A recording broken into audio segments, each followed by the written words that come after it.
Hello to everyone. ਅੱਜ ਆਪਾਂ ਨਵਾਂ ਚੈਪਟਰ ਸਟਾਰਟ ਕਰਨ ਜਾ ਰਹੇ ਹਾਂ। ਯੂਨਿਟ 4 ਦਾ ਚੈਪਟਰ 2। ਚੈਪਟਰ ਦਾ ਨਾਮ ਹੈ ਆਲਟਰਨੇਟਿੰਗ ਕਰੰਟ। ਆਲਟਰਨੇਟਿੰਗ ਕਰੰਟ ਨੂੰ ਆਪਾਂ ਸ਼ਾਰਟ ਫਾਰਮ ਵਿੱਚ ਲਿਖਦੇ ਹਾਂ AC। ਠੀਕ ਹੈ। ਆਲਟਰਨੇਟਿੰਗ ਕਰੰਟ ਮਤਲਬ ਕਿ ਜਿਹੜਾ ਬਾਰ-ਬਾਰ ਆਲਟਰਨੇਟਿਵਲੀ ਆਪਦੀ ਡਾਇਰੈਕਸ਼ਨ ਵੀ ਚੇਂਜ ਕਰੇ, ਠੀਕ, ਤੇ ਆਪਦਾ ਮੈਗਨੀਟਿਊਡ ਵੀ ਚੇਂਜ ਕਰ ਰਿਹਾ। ਠੀਕ ਹੈ ਜੀ। ਇਹਨੂੰ ਸਾਈਨ ਵੇਵ ਨਾਲ ਜਾਂ ਕੌਸ ਵੇਵ ਨਾਲ ਰਿਪਰੈਜ਼ੈਂਟ ਕੀਤਾ ਜਾ ਸਕਦਾ ਹੈ, ਸਾਈਨ ਨਾਲ ਜਾਂ ਕੌਸ ਨਾਲ। ਇਸ ਆਲਟਰਨੇਟਿੰਗ ਕਰੰਟ ਵਿੱਚ ਕੀ ਹੁੰਦਾ ਹੈ, ਜਿਹੜਾ ਇਲੈਕਟ੍ਰਿਕ ਕਰੰਟ ਹੈ ਉਹਦਾ ਮੈਗਨੀਟਿਊਡ ਜਿਹੜਾ ਹੈ ਉਹ ਚੇਂਜ ਹੋ ਰਿਹਾ ਹੈ ਵਿਦ ਟਾਈਮ, ਤੇ ਉਹਦੀ ਡਾਇਰੈਕਸ਼ਨ ਵੀ ਜਿਹੜੀ ਹੈ ਉਹ ਵੀ ਰਿਵਰਸ ਹੋ ਰਹੀ ਹੈ ਪੀਰੀਓਡਿਕਲੀ, ਮਤਲਬ ਬਾਰ-ਬਾਰ ਆਪਦੇ ਆਪ ਨੂੰ ਰਿਪੀਟ ਕਰਦਾ। ਠੀਕ ਹੈ ਜੀ। ਜੇ ਅਸੀਂ ਇਹਨੂੰ ਇਕੁਏਸ਼ਨ ਦੀ ਫਾਰਮ ਵਿੱਚ ਰਿਪਰੈਜ਼ੈਂਟ ਕਰਨਾ ਚਾਹੀਏ ਤਾਂ ਕੀ ਹੋਏਗਾ, I is equal to I nought sine omega T ਜਾਂ I is equal to I nought cos omega T. ਇੱਥੇ I ਨੋਟ ਕੀ ਹੈ? I nought is the peak value of alternating current. ਜੇ ਅਸੀਂ ਇਹਨੂੰ ਵੇਵ ਦੀ ਫਾਰਮ ਵਿੱਚ represent ਕਰਦੇ ਹਾਂ, ਸਾਈਨ ਵੇਵ ਦੀ ਫਾਰਮ ਵਿੱਚ ਰਿਪਰੈਜ਼ੈਂਟ ਕਰਦੇ ਹਾਂ, ਤਾਂ ਜੋ ਆਹ ਮੈਕਸਿਮਮ ਵੈਲਿਊ ਹੈ, ਪੀਕ ਵੈਲਿਊ ਹੈ, ਇਹ I ਨੋਟ ਹੁੰਦੀ ਹੈ। ਠੀਕ। Omega is equal to 2π/t। T ਕੀ ਹੋਏਗਾ ਦਾ ਟਾਈਮ ਪੀਰੀਅਡ, ਤੇ 1/t ਕੀ ਹੁੰਦੀ ਹੈ ਸਾਡੀ ਫਰੀਕੁਐਂਸੀ। ਠੀਕ ਹੈ। ਸਿੰਪਲ ਇਕੁਏਸ਼ਨ ਜਿਹੜੀਆਂ ਤੁਹਾਨੂੰ ਪਹਿਲਾਂ ਤੋਂ ਪਤਾ ਨੇ। ਇਹ ਤਾਂ ਕਰੰਟ ਦੀਆਂ ਇਕੁਏਸ਼ਨਸ ਆ ਰਹੀਆਂ। ਸਿਮਿਲਰਲੀ ਅਸੀਂ ਵੋਲਟੇਜ ਜਾਂ EMF ਦੀਆਂ ਇਕੁਏਸ਼ਨਸ ਵੀ ਉਸੇ ਫਾਰਮ ਵਿੱਚ ਲਿਖ ਸਕਦੇ ਹਾਂ। ਠੀਕ ਹੈ ਜੀ। ਅੱਗੇ ਆਉਂਦਾ ਹੈਗਾ ਇੱਕ ਨੋਟ ਕਰਨ ਵਾਲਾ ਪੁਆਇੰਟ ਕਿ ਜਿਹੜਾ AC ਹੈ ਉਹ ਕੰਟੀਨਿਊਸਲੀ ਵੇਰੀ ਕਰ ਰਿਹਾ ਹੈ ਵਿਦ ਟਾਈਮ।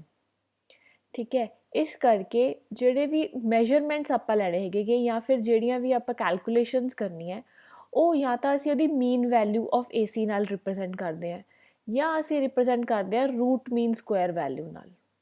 ਠੀਕ ਹੈ। ਸਭ ਤੋਂ ਪਹਿਲਾਂ ਅਸੀਂ ਜਾਣਾਂਗੇ ਕਿ ਮੀਨ ਵੈਲਿਊ ਕੀ ਹੋਏਗੀ ਜਾਂ ਐਵਰੇਜ ਵੈਲਿਊ ਆਫ AC ਕੀ ਹੁੰਦੀ ਹੈ।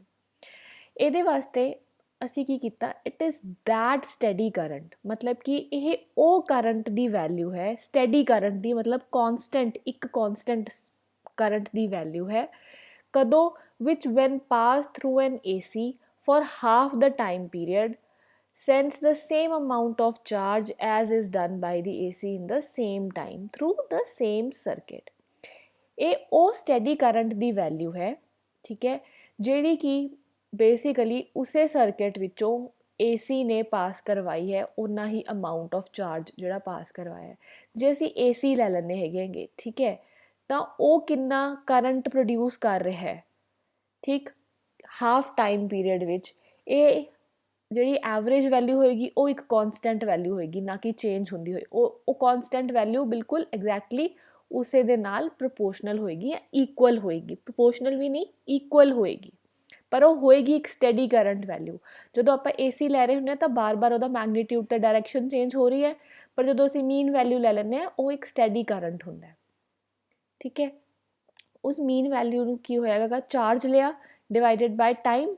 ਕਰੰਟ ਦੀ ਡੈਫੀਨੇਸ਼ਨ ਦੇ ਹਿਸਾਬ ਨਾਲ ਹੀ ਕਰੰਟ ਕੀ ਹੁੰਦਾ ਹੈ, current is charge divided by time. ਠੀਕ ਹੈ। ਤਾਂ ਚਾਰਜ ਤਾਂ ਇੱਥੇ ਆਪਾਂ ਉਨਾ ਹੀ ਲੈ ਰਹੇ ਹਾਂ, ਟਾਈਮ ਕਿੰਨਾ ਲੈ ਰਹੇ ਹਾਂ, ਹਾਫ ਲਾਈਫ, ਹਾਫ ਲੈ ਰਹੇ ਹਾਂ ਨਾ, ਹਾਫ ਟਾਈਮ ਪੀਰੀਅਡ ਲੈ ਰਹੇ ਹਾਂ, ਤਾਂ T/2 ਆ ਗਿਆ। ਠੀਕ। ਹੁਣ ਅੱਗੇ ਅਸੀਂ ਨਾ RMS ਵੈਲਿਊ ਦੀ ਗੱਲ ਕਰਨੀ ਹੈ। RMS ਵੈਲਿਊ ਮਤਲਬ ਰੂਟ ਮੀਨ ਸਕੁਆਇਰ ਦੀ ਵੈਲਿਊ। ਆਪਾਂ ਨੂੰ ਪਤਾ ਹੈਗਾ ਕਿ ਹੀਟ ਕਿੰਨੀ ਪ੍ਰੋਡਿਊਸ ਹੋਏਗੀ, I nought Square R/2 T/2। ਠੀਕ ਹੈ। ਇਹ ਤਾਂ ਹੀਟ ਜਿਹੜੀ ਹੈਗੀ ਜਾਂ ਫਿਰ ਐਨਰਜੀ ਲਗਾ ਲਓ, ਉਹ ਪ੍ਰੋਡਿਊਸ ਹੋਏਗੀ ਇਸੇ ਜਿਹੜਾ ਆਹ ਉੱਪਰ ਆਪਾਂ ਸਰਕਿਟ ਲਿਆ, ਕਰੰਟ ਜੇ ਆਪਾਂ ਪਾਸ ਕਰਵਾਈਏ। ਠੀਕ ਹੈ। ਅਸੀਂ ਲੈ ਲਿਆ ਕਿ ਵਰਚੁਅਲ RMS ਜਿਹੜੀ ਹੈਗੀ ਉਹ IV ਹੈ। ਠੀਕ ਹੈ। ਤਾਂ ਇਸ IV ਦੀ ਵੈਲਿਊ ਨੇ, ਮਤਲਬ ਕਿ ਆ ਜਿਹੜੀ ਆਪਣੇ ਕੋਲੇ RMS ਵੈਲਿਊ ਦੀ ਕਰੰਟ ਹੈ, ਇਹਦੇ ਕਰਕੇ ਹੀਟ ਕਿੰਨੀ ਪ੍ਰੋਡਿਊਸ ਹੋਏਗੀ, IV ਸਕੁਆਇਰ R T/2। ਠੀਕ ਹੈ। ਇਹਨਾਂ ਦੋਨਾਂ ਦੀਆਂ ਜਦੋਂ ਅਸੀਂ ਦੋਨਾਂ ਨੂੰ ਇਕੁਏਟ ਕਰਦੇ ਹਾਂ ਤਾਂ ਕੀ ਆ ਜਾਂਦਾ ਹੈ, RMS square is equal to I nought square divided by 2। I nought ਕੀ ਸੀਗੀ, ਸਾਡੀ ਪੀਕ ਵੈਲਿਊ ਸੀਗੀ। ਠੀਕ ਹੈ। ਤਾਂ ਸਾਡੇ ਕੋਲ ਜਿਹੜਾ ਹੈ ਰਿਲੇਸ਼ਨ ਆ ਜਾਂਦਾ ਹੈਗਾ RMS ਵੈਲਿਊ ਤੇ ਪੀਕ ਵੈਲਿਊ ਵਿੱਚ। ਪੀਕ ਵੈਲਿਊ ਤੁਸੀਂ ਪਹਿਲਾਂ ਵੀ ਮੈਂ ਤੁਹਾਨੂੰ ਦੱਸਿਆ ਹੀ ਹੈ ਕਿਹੜੀ ਹੋਏਗੀ, ਜੇ ਐਵੇਂ ਕਰਕੇ ਸਾਈਨ ਵੇਵ ਅਸੀਂ ਕਰੰਟ ਦੀ ਬਣਾ ਰਹੇ ਹਾਂ ਤਾਂ ਆ ਜਿਹੜੀ ਵੈਲਿਊ ਜਿਹੜੀ ਮੈਕਸਿਮਮ ਵੈਲਿਊ ਹੋਏਗੀ, ਇਹ ਸਾਡੀ ਪੀਕ ਵੈਲਿਊ ਹੋਏਗੀ। ਠੀਕ ਹੈ। ਇਸ ਪੀਕ ਵੈਲਿਊ ਤੇ RMS ਵੈਲਿਊ ਦੇ ਵਿੱਚ ਰਿਲੇਸ਼ਨ ਆ ਜਾਂਦਾ ਹੈ 0.707 into peak value is equal to RMS। ਠੀਕ। ਸਿਮਿਲਰਲੀ ਜੇ ਅਸੀਂ EMF ਜਾਂ ਵੋਲਟੇਜ ਦੀ ਗੱਲ ਕਰ ਰਹੇ ਹਾਂ ਤਾਂ ਉਹ ਵੀ ਉਹ ਸੇਮ ਰਿਲੇਸ਼ਨ ਆਉਂਦਾ ਕਿ ਵੋਲਟੇਜ ਦੀ RMS ਜਿਹੜੀ ਹੈਗੀ ਕਿ ਉਹਦੀ ਪੀਕ ਵੈਲਿਊ ਡਿਵਾਈਡਡ ਬਾਈ √2 ਦੇ ਇਕੁਅਲ ਹੁੰਦੀ ਹੈ। ਠੀਕ ਹੈ ਜੀ। ਅੱਗੇ ਆਪਣੇ ਕੋਲੇ ਬੇਟਾ ਇੰਪੋਰਟੈਂਟ ਚੀਜ਼ ਆਉਂਦੀ ਹੈਗੀ ਕਿ ਫੇਜ਼ਰਸ ਐਂਡ ਫੇਜ਼ਰ ਡਾਇਗਰਾਮਸ। ਠੀਕ ਹੈ, ਇਹ ਕਿਉਂ ਇੰਪੋਰਟੈਂਟ ਨੇ? ਕਿਉਂਕਿ ਜਦੋਂ ਤੁਸੀਂ ਇਹਨਾਂ ਨੂੰ ਸਮਝ ਲਓਗੇ ਤਾਂ ਤੁਹਾਡੇ ਵਾਸਤੇ ਨੈਕਸਟ ਡੈਰੀਵੇਸ਼ਨਸ ਕਾਫੀ ਆਸਾਨ ਹੋ ਜਾਣਗੀਆਂ। ਪਲੀਜ਼ ਡੈਫੀਨੇਸ਼ਨ ਯਾਦ ਕਰਨ ਦੀ ਲੋੜ ਨਹੀਂ ਹੈਗੀ ਕਿ ਸਮਝਣ ਦੀ ਜ਼ਿਆਦਾ ਲੋੜ ਹੈ। It is a quantity which varies sinusoidally with time and represented as the projection of rotation vector। ਠੀਕ ਹੈ, ਕੀ ਹੋਏਗਾ? ਸਭ ਤੋਂ ਪਹਿਲਾਂ ਤਾਂ ਕੋਈ ਵੀ ਕੁਆਂਟਿਟੀ ਜਿਹੜੀ ਸਾਈਨੋਸੋਇਡਲੀ ਵੇਰੀ ਕਰ ਰਹੀ ਹੋਵੇ ਟਾਈਮ ਦੇ ਨਾਲ, ਠੀਕ ਹੈ, ਉਹਨੂੰ ਅਸੀਂ ਰਿਪਰੈਜ਼ੈਂਟ ਕਰਨਾ ਹੈ, ਮਤਲਬ ਇੱਕ ਪੇਪਰ ਦੇ ਉੱਪਰ ਉਹਨੂੰ ਦਿਖਾਉਣਾ ਹੈਗਾ ਤਾਂ ਉਸ ਨੂੰ ਅਸੀਂ ਇੱਕ ਰੋਟੇਟਿੰਗ ਵੈਕਟਰ ਦੀ ਪ੍ਰੋਜੈਕਸ਼ਨ ਵਿੱਚ ਦਿਖਾ ਸਕਦੇ ਹਾਂ, ਉਸ ਨੂੰ ਅਸੀਂ ਫੇਜ਼ਰ ਕਹਿੰਦੇ ਹਾਂ। ਠੀਕ ਹੈ, ਅੱਗੇ ਦੇਖਾਂਗੇ ਵੀ ਕਿਵੇਂ ਰਿਪਰੈਜ਼ੈਂਟ ਕਰਨਾ ਹੈ। ਜਿਹੜੀ ਡਾਇਗਰਾਮ ਇਸ ਚੀਜ਼ ਨੂੰ ਰਿਪਰੈਜ਼ੈਂਟ ਕਰੇਗੀ ਆਲਟਰਨੇਟਿੰਗ EMF ਜਾਂ ਕਰੰਟ ਨੂੰ ਐਜ਼ ਰੋਟੇਟਿੰਗ ਵੈਕਟਰ, ਠੀਕ ਹੈ, ਉਸ ਨੂੰ ਅਸੀਂ ਫੇਜ਼ਰ ਡਾਇਗਰਾਮ ਕਰਾਂਗੇ। ਠੀਕ ਹੈ, ਇਹ ਐਂਗਲ ਦੱਸੇਗੀ ਸਾਨੂੰ, ਫੇਜ਼ ਐਂਗਲ ਵਗੈਰਾ, ਠੀਕ ਹੈ, ਟਾਈਮ ਨਾਲ ਕਿਵੇਂ ਵੇਰੀ ਕਰ ਰਿਹਾ ਹਲਕਾ ਫੁਲਕਾ ਉਹ ਵੀ ਦੱਸੇਗੀ। ਠੀਕ ਹੈ ਜੀ। ਹੁਣ ਇਹਨੂੰ ਅਸੀਂ ਜਾਣਨ ਵਾਸਤੇ ਕੀ ਕਰਦੇ ਹੈਗੇ ਕਿ ਅਸੀਂ ਮੰਨ ਲਿਆ ਇੱਕ AC ਸਰਕਿਟ ਲੈ ਲਿਆ, ਉਹਦੇ ਵਿੱਚੋਂ EMF ਐਂਡ ਕਰੰਟ ਜਿਹੜੇ ਹੈ ਉਹ ਸਾਈਨੋਸੋਇਡਲੀ ਵੇਰੀ ਕਰ ਰਹੇ ਹੈ। ਵੈਸੇ ਵੀ AC ਕਰੰਟ ਆਪਾਂ ਕਰ ਰਹੇ ਤਾਂ ਸਾਈਨੋਸੋਇਡਲੀ ਕਿਉਂ ਲੈ ਰਹੇ ਹੈਗੇ? ਕਿਉਂਕਿ ਸਾਈਨ ਥੋੜ੍ਹਾ ਜਿਹਾ ਜ਼ਿਆਦਾ ਆਸਾਨ ਹੈ ਆਪਣੇ ਵਾਸਤੇ ਕੰਪਿਊਟ ਕਰਨਾ। ਠੀਕ ਹੈ, ਕੌਸ ਤਾਂ ਨਹੀਂ ਲੈ ਰਹੇ, ਕੌਸ ਵੀ ਲੈ ਸਕਦੇ ਹੋ, ਕੋਈ ਵੱਡੀ ਗੱਲ ਨਹੀਂ ਹੈਗੀ ਕਿ ਜੇ ਤੁਸੀਂ ਕੌਸ ਨਾਲ ਡੈਰੀਵੇਸ਼ਨਸ ਕਰਨਾ ਚਾਹੁੰਦੇ ਹੋ ਤਾਂ ਕੌਸ ਦਾ ਕੰਪੋਨੈਂਟ ਲੈ ਕੇ ਵੀ ਕਰ ਸਕਦੇ ਹੋ। ਠੀਕ ਹੈ, ਤਾਂ ਅਸੀਂ ਕਹਿੰਦੇ ਹੈਗੇ ਕਿ ਜਿਹੜੀ EMF ਹੈ ਉਹਨੂੰ ਅਸੀਂ ਸਾਈਨ ਵੇਵ ਨਾਲ ਇਸ ਤਰੀਕੇ ਨਾਲ ਰਿਪਰੈਜ਼ੈਂਟ ਕਰ ਲਿਆ, E = E0 sin ωt। ਅਤੇ ਜਿਹੜਾ ਕਰੰਟ ਹੈ ਉਹਨੂੰ ਅਸੀਂ ਰਿਪਰੈਜ਼ੈਂਟ ਕਰ ਲਿਆ I0 sin ωt + φ। ਇੱਥੇ φ ਕੀ ਹੈ? φ is the angle between EMF and current. ਹੁਣ ਦੇਖੋ ਬੇਟਾ, ਜਦੋਂ ਤੁਹਾਡੀ EMF ਸਟਾਰਟ ਹੋਈ, ਠੀਕ ਹੈ ਨਾ, ਅਤੇ ਤੁਹਾਡਾ ਕਰੰਟ ਜਿਹੜਾ ਹੈ ਉਹ ਇੱਕ ਦੂਜੇ ਨਾਲ ਬਿਲਕੁਲ ਹੀ ਫੇਜ਼ ਵਿੱਚ ਹੋਣ ਇਹ ਜ਼ਰੂਰੀ ਨਹੀਂ ਹੈਗਾ। ਤੁਹਾਡੀ EMF ਦਾ ਜਿਹੜਾ ਰਿਪਰੈਜ਼ੈਂਟੇਸ਼ਨ ਹੈਗੀ ਉਹ ਇਸ ਤਰੀਕੇ ਨਾਲ ਹੋ ਸਕਦੀ ਹੈ ਅਤੇ ਤੁਹਾਡਾ ਕਰੰਟ ਜਿਹੜਾ ਹੈ ਉਹ ਇਸ ਤਰੀਕੇ ਨਾਲ ਵੀ ਵੇਰੀ ਕਰ ਸਕਦਾ ਹੈ। ਠੀਕ ਹੈ, ਜ਼ਰੂਰੀ ਥੋੜ੍ਹੀ ਹੈ ਕਿ ਉਹ ਦੋਨੋਂ ਸਾਈਨ ਹੋਣਗੇ ਜਾਂ ਦੋਨੋਂ ਕੌਸ ਹੋਣਗੇ, ਜਾਂ ਉਹਨਾਂ ਦੋਨਾਂ ਵਿੱਚ ਕੋਈ ਨਾ ਕੋਈ ਇੱਕ ਐਂਗਲ ਦੀ ਵੇਰੀਏਸ਼ਨ ਵੀ ਆ ਸਕਦੀ ਹੈ ਵੀ ਉਹ ਹਲਕਾ ਫੁਲਕਾ ਟਾਈਮ ਨਾਲ ਅੱਗੇ ਪਿੱਛੇ ਚੱਲ ਰਹੇ ਹੈ। ਬੇਸਿਕਲੀ ਕੀ ਹੋ ਰਿਹਾ ਕਿ ਜਿਹੜਾ ਕਰੰਟ ਹੈ ਉਹ ਅੱਗੇ ਹੈ ਜਾਂ ਫਿਰ ਤੁਹਾਡਾ EMF ਹੈ ਉਹ ਅੱਗੇ ਹੈ, ਦੋਨੋਂ ਵਿੱਚੋਂ ਕੋਈ ਵੀ ਚੀਜ਼ ਅੱਗੇ ਹੋ ਸਕਦੀ ਹੈ। ਠੀਕ ਹੈ, ਰਿਪਰੈਜ਼ੈਂਟੇਸ਼ਨ ਦੀ ਫੋਰਮ ਵਿੱਚ, ਤਾਂ ਉਹ ਜਿਹੜੀ ਜਿੰਨੇ ਉਹ ਐਂਗਲ ਨਾਲ ਅੱਗੇ ਜਾਂ ਪਿੱਛੇ ਚੱਲ ਰਹੀ ਹੈਗੀ ਕਿ that is the phase angle, ਉਹਨਾਂ ਦੋਨਾਂ ਦੇ ਵਿੱਚ ਦਾ ਫੇਜ਼ ਐਂਗਲ। ਠੀਕ ਹੈ, ਹੁਣ ਇੱਥੇ ਅਸੀਂ ਇਹਨਾਂ ਦੋਨਾਂ ਨੂੰ ਰਿਪਰੈਜ਼ੈਂਟ ਕਰਨਾ ਹੈ ਤਾਂ ਅਸੀਂ ਰਿਪਰੈਜ਼ੈਂਟ ਕਰਨ ਵਾਸਤੇ ਪਹਿਲਾਂ X Axis and Y Axis ਲੈ ਲਈਆਂ। ਠੀਕ ਹੈ, ਕਿਉਂਕਿ ਜਿਹੜੀ E ਹੈਗੀ E0 sin ωt ਨਾਲ ਰਿਪਰੈਜ਼ੈਂਟ ਕੀਤੀ ਜਾ ਰਹੀ ਹੈ, ਜਿਹੜੀ ਆਹ ωt ਹੈ ਇਹ ਐਂਗਲ ਹੋਏਗਾ ਜਿਹੜਾ X ਐਕਸਿਸ ਨਾਲ ਬਣੇਗਾ। ਤਾਂ ωt ਵਾਲਾ ਐਂਗਲ ਅਸੀਂ ਬਣਾ ਲਿਆ X ਐਕਸਿਸ ਨਾਲ, ਤਾਂ ਸਾਡੀ ਜਿਹੜੀ ਇਹ EMF ਦੀ ਰਿਪਰੈਜ਼ੈਂਟੇਸ਼ਨ ਹੋ ਗਈ, ਜਿਹੜਾ ਆਹ ਵੈਕਟਰ ਅਸੀਂ ਰਿਪਰੈਜ਼ੈਂਟ ਕੀਤਾ। ਨੈਕਸਟ ਅਸੀਂ ਕਰੰਟ ਨੂੰ ਰਿਪਰੈਜ਼ੈਂਟ ਕਰਨਾ ਚਾਹ ਰਹੇ ਹਾਂ, ਤਾਂ ਕਰੰਟ ਨੂੰ ਜਦੋਂ ਅਸੀਂ ਰਿਪਰੈਜ਼ੈਂਟ ਕਰਨਾ ਤਾਂ ਐਂਗਲ ਦੇਖੀਏ ਸਾਈਨ ਦੇ ਅੰਦਰ ਕਿਹੜਾ ਆ ਰਿਹਾ, ωt + φ। ਤਾਂ X ਦੇ ਨਾਲ ਆਹ ωt ਐਂਗਲ ਤਾਂ ਆਲਰੇਡੀ ਹੈਗਾ, ਪਲੱਸ ਹੋਰ ਕੀ ਕਰਨਾ ਪਏਗਾ ਸਾਨੂੰ, φ। ਇਹ ਪੂਰਾ ਐਂਗਲ ਕਿੰਨਾ ਹੋ ਗਿਆ, ωt + φ। ਤਾਂ ਅਸੀਂ ਆਹ ਜਿਹੜਾ ਸੈਕਿੰਡ ਵੈਕਟਰ ਹੈ ਇਹ ਅਸੀਂ ਰਿਪਰੈਜ਼ੈਂਟ ਕਰਤਾ ਕਰੰਟ ਦੇ ਨਾਲ। ਠੀਕ ਹੈ ਜੀ, ਇੱਥੋਂ ਪਤਾ ਲੱਗ ਰਿਹਾ ਜਿਹੜਾ ਸਾਡਾ ਕਰੰਟ ਹੈ ਉਹ EMF ਤੋਂ ਅੱਗੇ ਚੱਲ ਰਿਹਾ ਬਾਏ ਐਨ ਐਂਗਲ ਆਫ φ। ਠੀਕ, ਜਿਹੜੀ ਅਸੀਂ ਆਹ ਡਾਇਗਰਾਮ ਬਣਾਈ ਹੈ ਇਹਨੂੰ ਅਸੀਂ ਕੀ ਕਹਿੰਦੇ ਹਾਂ, ਫੇਜ਼ਰ ਡਾਇਗਰਾਮ। ਹੁਣ ਅਸੀਂ ਅੱਗੇ ਕਰਨਾ ਹੈਗਾ AC ਥਰੂ ਰਜਿਸਟਰ। ਬੇਟਾ ਹਰੇਕ ਡੈਰੀਵੇਸ਼ਨ ਉਨੀ ਹੀ ਇੰਪੋਰਟੈਂਟ ਹੈ। ਠੀਕ ਹੈ, ਤੁਹਾਨੂੰ ਨਹੀਂ ਪਤਾ ਕਿ ਕਿਹੜੀ ਆ ਜਾਵੇ ਤੁਹਾਡੇ ਵਾਸਤੇ। ਠੀਕ ਹੈ, ਤਾਂ ਸਾਰੀਆਂ ਇੱਕ ਦੂਜੇ ਨਾਲ ਰਿਲੇਟਡ ਹੋਣਗੀਆਂ ਪਰ ਕਰਨੀਆਂ ਸਾਰੀਆਂ ਨੇ, ਕੋਈ ਛੱਡਣੀ ਨਹੀਂ ਹੈ। ਹੁਣ ਅਸੀਂ ਕੀ ਕਰਨਾ ਹੈਗਾ AC ਥਰੂ ਅ ਰਜਿਸਟਰ ਵਿੱਚ ਕੀ ਹੋਏਗਾ ਕਿ ਅਸੀਂ AC ਸਪਲਾਈ ਦਿੱਤੀ, AC ਸਪਲਾਈ ਨੂੰ ਅਸੀਂ ਇਸ ਤਰੀਕੇ ਨਾਲ ਰਿਪਰੈਜ਼ੈਂਟ ਕਰ ਲੈਂਦੇ ਕਿਉਂਕਿ ਇਹ ਵੇਵ ਦੀ ਫੋਰਮ ਵਿੱਚ ਹੁੰਦੀ ਹੈ। ਬਾਹਰੋਂ AC ਸਪਲਾਈ ਦਿੱਤੀ ਥਰੂ ਅ ਰਜਿਸਟਰ, ਬਾਹਰ ਇੱਕ ਵੱਡਾ ਸਾਰਾ ਰਜਿਸਟਰ ਲਗਾ ਲਿਆ। ਠੀਕ ਹੈ, ਜਿਹੜੇ ਬਾਕੀ ਆਹ ਐਲੀਮੈਂਟਸ ਹੈਗੇ ਸਰਕਿਟ ਦੇ ਇਹ ਅਸੀਂ ਅਜੇ ਕੰਸੀਡਰ ਨਹੀਂ ਕਰ ਰਹੇ ਹੈਗੇ ਕਿ ਇਹਨਾਂ ਦੀ ਰੈਜ਼ਿਸਟੈਂਸ ਵਗੈਰਾ 0 ਲੈ ਲਈ ਹੋਈ ਆ ਆਪਾਂ। ਠੀਕ ਹੈ ਬੇਟਾ, ਜਦੋਂ ਆਹ ਡੈਰੀਵੇਸ਼ਨਸ ਹੁਣ ਕਰਾਂਗੇ ਪਲੀਜ਼ ਨਾਲ ਨਾਲ ਜਦੋਂ ਤੁਸੀਂ ਪੇਪਰ ਵਿੱਚ ਅਟੈਂਪਟ ਕਰਨਾ ਤਾਂ ਦੱਸਣਾ ਹੈ ਕਿ E is the EMF, E0 is the peak EMF, ठीक है, ओमेगा टी की है, आई की है, I is the current, are की है रेजिस्टेंस है, टी की है टाइम है, ਤਾਂ ਓਮਸ ਲॉ ਕੀ ਕਹਿੰਦਾ ਹੈ, ਸਾਰਾ ਕੁਝ ਐਕਸਪਲੇਨ ਕਰਨਾ ਹੈ ਕਿ ਅਸੀਂ ਸਰਕਿਟ ਕੰਸੀਡਰ ਕਰ ਲਿਆ, ਠੀਕ ਹੈ, ਉਹਦੇ ਵਿੱਚੋਂ ਕਰੰਟ ਪਾਸ ਹੋ ਰਿਹਾ ਹੈ, ਆਈ EMF E ਹੈ, ਰੈਜ਼ਿਸਟੈਂਸ R ਹੈ, ਪਲੀਜ਼ ਇਹ ਸਾਰੀਆਂ ਚੀਜ਼ਾਂ ਇੱਥੇ ਲਿਖਣੀਆਂ ਨੇ ਪਹਿਲਾਂ, ਠੀਕ ਹੈ ਜੀ। ਤਾਂ ਅਸੀਂ ਇੱਥੇ AC ਸਪਲਾਈ ਲੈ ਰਹੇ ਹਾਂ ਤਾਂ ਸਾਡਾ EMF ਕੀ ਹੋਏਗਾ, E is equal to E0 sine omega t, ਠੀਕ। ਸਾਨੂੰ ਪਤਾ ਹੈ ਓਮਸ ਲॉ ਕੀ ਕਹਿੰਦਾ ਹੈ, ਓਮਸ ਲॉ ਇਹ ਕਿੱਥੋਂ ਆਇਆ ਹੈ, ਇਹ ਓਮਸ ਲॉ ਤੋਂ ਆਇਆ ਹੈ, ਇਹ ਓਮਸ ਲॉ ਤੋਂ ਆਇਆ, E is equal to IR। ਤਾਂ ਇੱਥੋਂ ਸਾਡੇ ਕੋਲੇ ਕਰੰਟ ਆ ਗਿਆ E ਡਿਵਾਈਡਡ ਬਾਈ R, ਸਾਡੇ ਕੋਲੇ ਆਹ ਇਕੁਏਸ਼ਨ ਹੈਗੀ, ਜੇ ਅਸੀਂ ਦੋਨੋਂ ਸਾਈਡਸ ਤੇ ਡਿਵਾਈਡ ਕਰਦੇ ਹਾਂ R ਨਾਲ ਤਾਂ ਕੀ ਹੋਇਆ, E divided by R is equal to E0 divided by R sine omega t, ਠੀਕ ਹੈ। E ਡਿਵਾਈਡਡ ਬਾਈ R ਕੀ ਹੈ, I, E0 ਅਪਨ R ਕੀ ਹੋ ਜਾਏਗਾ ਫਿਰ I0, ਠੀਕ। ਇਹਨੂੰ ਅਸੀਂ ਇਸ ਤਰੀਕੇ ਨਾਲ ਰਿਪਰੈਜ਼ੈਂਟ ਕਰ ਸਕਦੇ ਹਾਂ। ਤਾਂ ਇੱਥੇ ਕੀ ਹੋਇਆ, ਇਹ ਸਾਈਨ ਓਮੇਗਾ ਟੀ ਹੀ ਰਹਿ ਗਏ, ਠੀਕ ਹੈ। ਮਤਲਬ ਇਹਨਾਂ ਦੋਨਾਂ ਵਿੱਚ ਜੇ ਅਸੀਂ EMF ਦੀ ਤੇ ਕਰੰਟ ਦੀ ਦੋਨਾਂ ਦੀ ਇਕੁਏਸ਼ਨ ਜਿਹੜੀ ਹੈ ਇੱਕ ਦੂਜੇ ਨਾਲ ਕੰਪੇਅਰ ਕਰਦੇ ਹਾਂ ਤਾਂ ਅਸੀਂ ਕੀ ਕਹਿੰਦੇ ਹੈਗੇ, ਦੋਨਾਂ ਵਿੱਚ ਐਂਗਲ ਦਾ ਫਰਕ ਨਹੀਂ ਆ ਰਿਹਾ, ਦੋਨਾਂ ਵਿੱਚ ਐਂਗਲ ਕਿੰਨਾ ਆ ਰਿਹਾ ਹੈ, omega T and omega T, ਤਾਂ ਇਹਨਾਂ ਦੋਨਾਂ ਵਿੱਚ ਫੇਜ਼ ਡਿਫਰੈਂਸ ਨਹੀਂ ਹੈ, ਠੀਕ।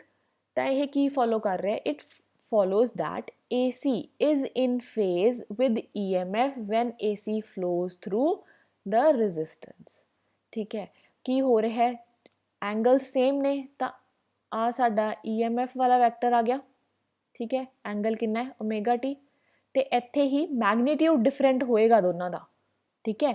ਮੈਗਨੀਟਿਊਡ EMF ਦਾ E0 ਹੋਏਗਾ ਤੇ I ਦਾ I0 ਦੇ ਹਿਸਾਬ ਨਾਲ ਚੇਂਜ ਹੁੰਦਾ ਰਹੇਗਾ, ਪਰ ਉਹ ਦੋਨੋਂ ਦੇ ਦੋਨੋਂ ਕੀ ਹੈ, ਐਂਗਲ ਸੇਮ ਬਣਾ ਰਹੇ ਤਾਂ ਸਾਡੇ ਫੇਜ਼ਰ ਡਾਇਗਰਾਮ ਵਿੱਚ ਇਸ ਤਰੀਕੇ ਨਾਲ ਦੋਨੋਂ ਇੱਕੋ ਹੀ ਥਾਂ ਤੇ ਰਿਪਰੈਜ਼ੈਂਟ ਹੋ ਜਾਣਗੇ, ਠੀਕ ਹੈ। ਨੈਕਸਟ ਅਸੀਂ ਕਰਨਾ ਹੈ AC ਥਰੂ ਐਨ ਇੰਡਕਟਰ, ਠੀਕ ਹੈ। ਇੱਥੇ ਵੀ ਉਹੀ ਚੱਲੇਗਾ ਬੇਟਾ, ਠੀਕ ਹੈ। ਪਹਿਲਾਂ ਤੁਸੀਂ ਆਹ ਦੱਸਣਾ ਹੈਗਾ ਕਿ ਅਸੀਂ ਕੰਸੀਡਰ ਕਰ ਲਿਆ ਇੱਕ ਸਰਕਿਟ ਕੰਸੀਡਰ ਕਰ ਲਿਆ ਜਿੱਥੇ ਅਸੀਂ ਇੰਡਕਟਰ ਲਗਾ ਲਿਆ, AC ਸਪਲਾਈ ਉਹਨੂੰ E ਦੇਤੀ, ਕਰੰਟ I ਪਾਸ ਹੋ ਰਿਹਾ ਹੈ, ਬਿਕੋਜ਼ AC ਸਪਲਾਈ ਹੈ ਤਾਂ ਅਸੀਂ ਲੈ ਲਈ EMF ਦੀ value E is equal to E0 sine omega T.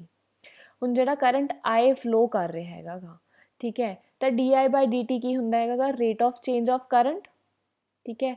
ਸਾਨੂੰ ਪਤਾ ਹੈ ਬਾਈ ਡੈਫੀਨੇਸ਼ਨ ਜਦੋਂ ਅਸੀਂ ਇੰਡਕਟਰ ਪੜ੍ਹਿਆ ਸੀਗਾ ਤਾਂ ਇੰਡਿਊਸਡ EMF ਆਉਂਦਾ ਇੰਡਕਟਰ ਦੇ ਵਿੱਚ, ਠੀਕ ਹੈ। ਇੱਕ EMF ਇੰਡਿਊਸ ਵੀ ਕਰੇਗਾ ਇੰਡਕਟਰ, ਉਹ ਇੰਡਿਊਸਡ EMF ਕੀ ਸੀਗਾ, E is equal to -L di/dt, definition ਵਿੱਚ ਕੀਤਾ ਸੀਗਾ ਆਪਾਂ ਮਿਊਚੁਅਲ ਇੰਡਕਟੈਂਸ ਵਗੈਰਾ ਜਦੋਂ ਕੀਤੀ ਸੀਗੀ, ਠੀਕ ਹੈ। ਤਾਂ ਫਿਰ ਇੱਕ ਪੁਆਇੰਟ 'ਤੇ ਇਹਦੇ ਅੰਦਰ ਇੱਕ ਇੰਡਿਊਸਡ EMF ਵੀ ਹੈ, ਬਾਹਰੋਂ ਵੀ EMF ਲੱਗ ਰਹੀ ਹੈ, ਤਾਂ ਟੋਟਲ EMF ਕਿੰਨੀ ਹੋਈ, E plus capital E plus small E induced EMF ਵਿੱਚ ਐਡ ਹੋ ਜਾਏਗੀ। ਜਿਹੜੀ ਇੰਡਿਊਸਡ EMF ਉਹਦਾ ਫਾਰਮੂਲਾ ਕੀ ਹੈ, -L di/dt, ਇਹੀ ਆ ਰਿਹਾ, ਠੀਕ ਹੈ। ਤਾਂ ਸਾਡੇ ਕੋਲ ਟੋਟਲ EMF ਕੀ ਹੋਗੀ, ਕੈਪੀਟਲ E -L di/dt। ਤਾਂ ਅਸੀਂ ਸਿੰਸ ਇਹ ਦੋਨੋਂ ਸਰਕਿਟ ਐਲੀਮੈਂਟ ਜਿਹੜੇ ਹੈ ਇਹ ਪੋਟੈਂਸ਼ੀਅਲ ਡ੍ਰੌਪ ਜਿਹੜਾ ਹੈ ਉਹ ਇਸ ਸਰਕਿਟ ਵਿੱਚ ਨਹੀਂ ਹੋ ਰਿਹਾ, ਠੀਕ ਹੈ। since there is no circuit element across which potential drop ਹੋ ਰਿਹਾ ਹੋਵੇ, ਇਸ ਕਰਕੇ ਟੋਟਲ EMF ਕਿਹਦੇ ਇਕੁਅਲ ਹੋ ਜਾਏਗਾ, 0। ਵੈਸੇ ਵੀ ਅਸੀਂ ਉੱਪਰ ਪੂਰਾ ਸਰਕਿਟ ਲੈ ਲਈਏ ਤਾਂ ਅਸੀਂ ਕਿਰਚੌਫਸ ਲਾਅ ਲਗਾਉਂਦੇ ਹਾਂ, ਇਹਦੇ ਵਿੱਚ ਇੰਡਿਊਸਡ EMF ਹੋ ਰਿਹਾ ਇੱਕ -E ਹੈ ਨਾ, ਇੱਥੇ E ਜਿਹੜਾ ਹੈ ਇੰਡਿਊਸਡ EMF ਹੋ ਰਿਹਾ ਤਾਂ ਅਸੀਂ ਕਿਰਚੌਫਸ ਲਾਅ ਲਗਾਉਂਦੇ ਹਾਂ, ਹੋਰ ਤਾਂ ਕੋਈ EMF ਹੈ ਹੀ ਨਹੀਂ, ਠੀਕ ਹੈ। ਤਾਂ ਅਸੀਂ ਕਿਰਚੌਫਸ ਲਾਅ ਲਗਾਇਆ ਤਾਂ ਉਹਦੇ ਹਿਸਾਬ ਨਾਲ ਵੀ E -L di/dt is equal to 0। ਇਹ ਤੋਂ ਸਾਡੇ ਕੋਲੇ ਕੀ ਆ ਗਿਆ, E is equal to L di/dt, ਠੀਕ। ਤਾਂ ਸਾਡੇ ਕੋਲੇ di ਦੀ ਵੈਲਿਊ ਕੀ ਆ ਗਈ, ਰੀਅਰੇਂਜ ਕਰਕੇ ਸਾਰੀ ਇਕੁਏਸ਼ਨ, ਠੀਕ ਹੈ, ਆ ਗਈ ਵੈਲਿਊ। ਹੁਣ ਅਸੀਂ ਕਰੰਟ ਦੀ ਵੈਲਿਊ ਫਾਈਂਡ ਕਰਨਾ ਚਾਹੁੰਦੇ ਹਾਂ ਤਾਂ ਕੀ ਕਰਾਂਗੇ, ਇੰਟੀਗ੍ਰੇਟ ਬੋਥ ਸਾਈਡਸ, ਇੱਥੇ ਲਿਖਣਾ ਹੈ ਬੇਟਾ ਇੰਟੀਗ੍ਰੇਟ ਬੋਥ ਸਾਈਡਸ, ਠੀਕ ਹੈ ਜੀ। ਜਿਵੇਂ ਤੁਸੀਂ ਇੰਟੀਗ੍ਰੇਟ ਕਰਦੇ ਹੋ ਦੋਨੋਂ ਸਾਈਡਸ ਨੂੰ ਤਾਂ ਕੀ ਹੋਏਗਾ ਸਾਡੇ ਕੋਲੇ, ਹੁਣ EMF ਦੀ ਵੈਲਿਊ ਅਸੀਂ ਪੁੱਟ ਕਰ ਸਕਦੇ ਹਾਂ E0 sine omega t divided by L, ਜਿਹੜੀ ਸਾਡੀ ਸੈਲਫ ਇੰਡਕਟੈਂਸ ਆਈ ਹੋਈ ਹੈ ਇੰਡਕਟਰ ਦੇ ਕਰਕੇ, ਇੰਟੂ dt।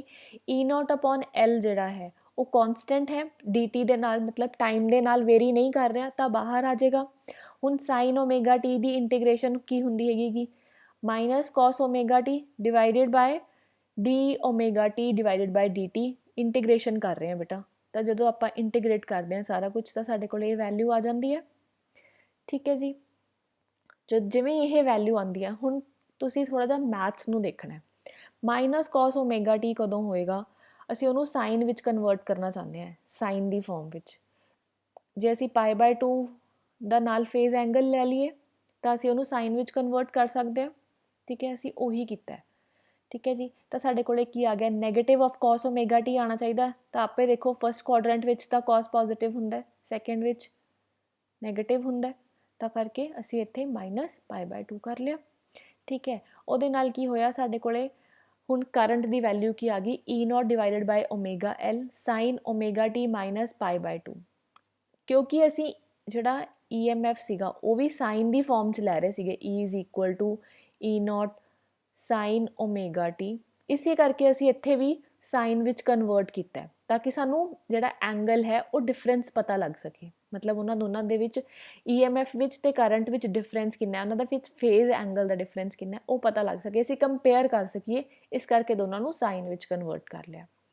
ਠੀਕ, ਹੁਣ ਜਿਹੜਾ ਓਮੇਗਾ L ਹੈ ਉਹਦੇ ਜਿਹੜੇ ਯੂਨਿਟਸ ਬਣਦੇ ਆ ਉਹ ਰੈਜ਼ਿਸਟੈਂਸ ਦੇ ਬਣਦੇ ਆ, ਤਾਂ ਇਹ ਰਿਐਕਟੈਂਸ ਆਫ ਇੰਡਕਟਰ ਕਹਿਲਾਉਂਦਾ। ਠੀਕ ਹੈ, ਤਾਂ ਅਸੀਂ ਉਹਨੂੰ ਕਾਏ L ਨਾਲ ਰਿਪਰੈਜ਼ੈਂਟ ਕਰਦੇ ਹਾਂ। ਇਹ x ਨਹੀਂ ਹੈ ਬੇਟਾ, ਇਹ ਕਾਏ ਹੈ। ਕਾਏ ਕਿਵੇਂ ਲਿਖਦੇ ਹਾਂ ਅਸੀਂ, ਐਵੇਂ ਕਰਕੇ। ਠੀਕ ਹੈ, ਕਾਏ L ਕਾਦੇ ਇਕੁਅਲ ਆ ਗਿਆ, ਓਮੇਗਾ ਇੰਟੂ L। ਠੀਕ, ਅਸੀਂ ਉਹਨੂੰ ਰਿਪਲੇਸ ਕਰਤਾ ਤਾਂ ਸਾਡੇ ਕੋਲੇ ਜਿਹੜੀ ਕਰੰਟ ਦੀ ਵੈਲਿਊ ਹੈ ਉਹ ਆ ਗਈ I is equal to I0 sine omega t minus π/2। ਤੇ ਅਸੀਂ ਸਟਾਰਟਿੰਗ ਵਿੱਚ EMF ਕੀ ਲਿਆ ਸੀਗਾ, E is equal to E0 sine omega t।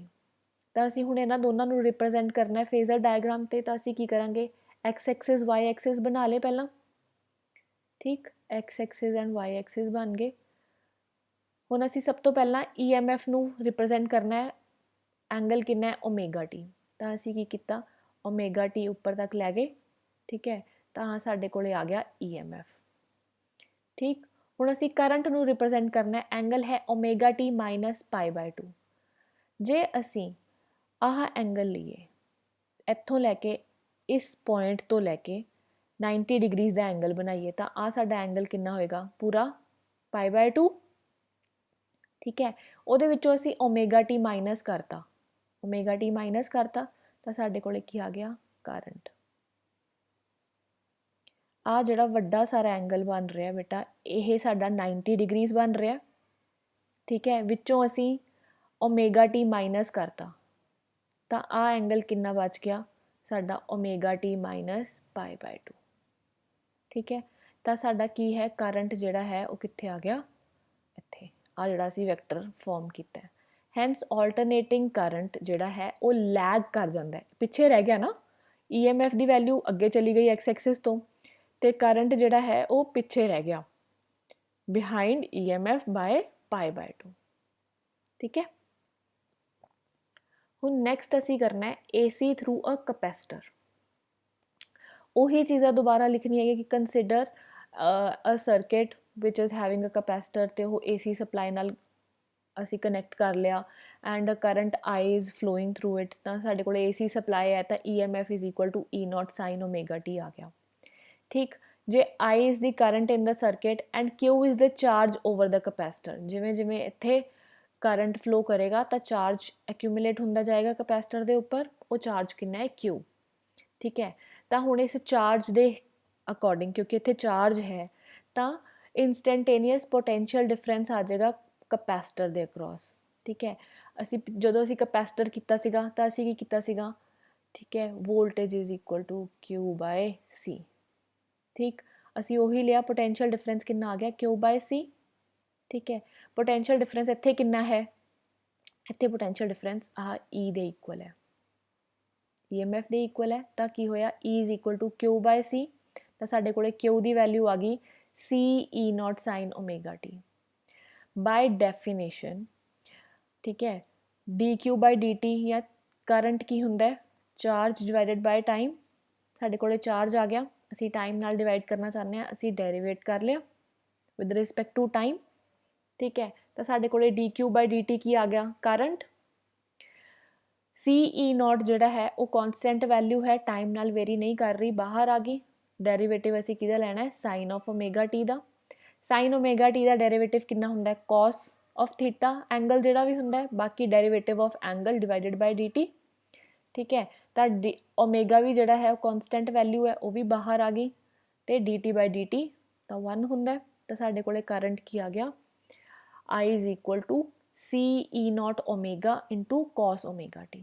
ठीक है, तो असीं इहनूं रीअरेंज कर लिया जो इक्वेशन नूं, तो एवें करके E0 divided by 1/c omega आ गया। जो आप इंडक्टर लगाया सीगा तो ओमेगा L आ गया सीगा नीचे डिनोमीनेटर विच, इत्थे इत्थे की आया 1/c ओमेगा। तो असीं उसनूं की कह सकते हैं कि यह कैपेसिटर दे करके जिहड़ी रिएक्टेंस आ रही है उन्होंने असी काए सी कह देंगे हैं। काए सी की वैल्यू कितनी होगी, 1/ओमेगा सी।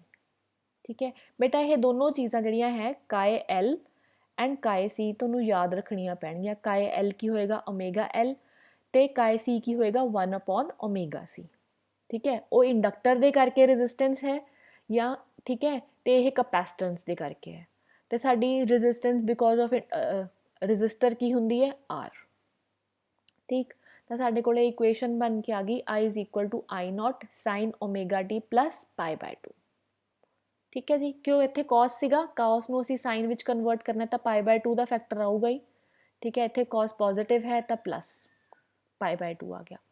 इट फॉलोज दैट हुण असीं साडे कोले करंट दी equation I is equal to I0 sine omega T plus π/2 है। EMF दी इक्वेशन की सीगी, E is equal to E0 sine omega T.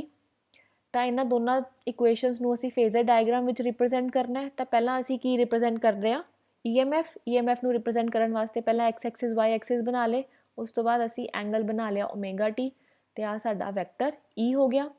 हुण इत्थे एंगल कितना है, omega T plus π/2। Omega T angle तो ऑलरेडी असीं कर चुके हैं, प्लस π/2। ठीक है जी, तो आह साडा की हो गया करंट। ये साडी फेजर डायग्राम बन गई जे सर्किट विच कल्ला कैपेसिटर लग्या होया। ठीक है, हुण कुछ पॉइंट्स जिहड़े तुसीं रिमेंबर करने हैं। ठीक है, तो तुहाडे मल्टीपल चॉइस क्वेश्चनस विच बहुत ज़्यादा हेल्प करनगे, 1 मार्क क्वेश्चनस बहुत हेल्प करनगे। सब तो पहला कैपेसिटर दी रिएक्टेंस कितनी होएगी, ओमेगा सी 1/ओमेगा सी। ओमेगा कितना हुंदा हैगा 2π म्यू।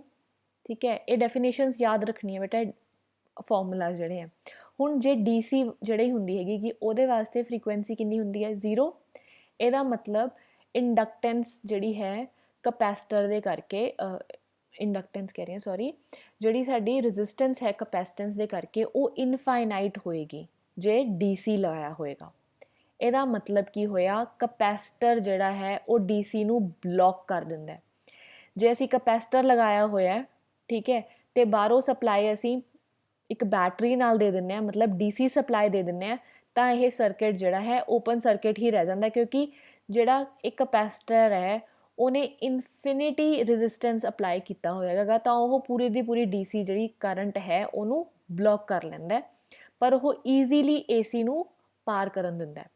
इनू याद करने का तरीका की होंदा कि बेटा AC की है एवें करके रिप्रजेंट की जाती है, तो जिवें कैपेसिटर आंदा है AC ये उपर दी टप जाती है। ठीक है, उस तो बाद जिहड़ा जे असीं इंडक्टर की गल करते हैं, जे असीं किसी भी थां ते किसी भी सर्किट में इंडक्टर लगाया होया है तो उहदी रेजिस्टेंस कितनी हुंदी है, that is equal to omega L. Omega L की हुंदा है 2π म्यू इंटू एल। DC वास्ते जिहड़ा म्यू हुंदा है वो 0 हुंदा है। ठीक है, DC मतलब डायरैक्ट करंट जिहड़ा एक बैटरी प्रोवाइड करती है। ठीक है, तो साडी जिहड़ी इंडक्टर की रिएक्टेंस होएगी वो की हो जाएगी DC वास्ते 0।